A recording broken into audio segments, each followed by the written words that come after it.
People who live in a campground in Webster say they're being forced out of the place they've called home for years. Yeah, this comes after a judge ruled the campground was unsafe to live in. The Webster Family Campground is on Douglas Road in Webster. Boston 25 News reporter Crystal Haynes tells us residents are scrambling now to find a place to live as the entire case heads to court.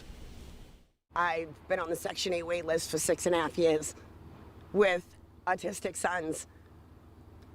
And this is where I'm at. And as of Sunday, I'm going to be in my car with my sons. Dawn Elfman and her 3 sons, the youngest, 5 years old, have lived at the Webster Family Campground since June. Monday, she was among the more than a dozen families told they'd have to leave after a judge deemed that property uninhabitable. I live here perfectly safe with my 3 sons.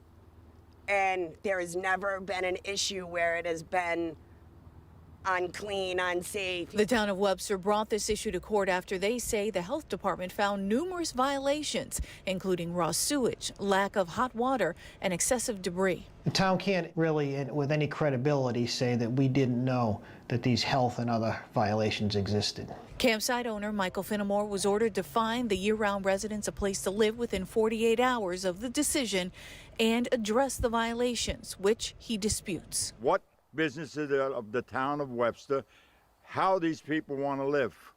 They're not complaining to the town. Not one of them made a complaint to the town that they have unhealthy conditions here. Webster Town Administrator Richard Lamont tells me the judge visited the campsite himself and described the conditions as horrific. He says Finnemore has been in violation of health code and zoning laws in town for more than a decade, but they have never acted. I don't know. I don't know why the town has not pursued these to its fullest extent in years past.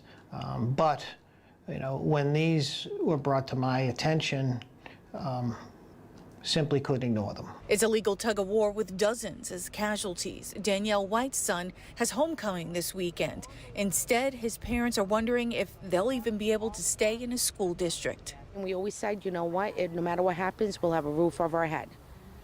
Well, that don't mean jack squat when you have nowhere to put your home now. Michael Finnemore says that he plans to appeal this decision or at least stay it. He'll be in Worcester Housing Court on Friday morning.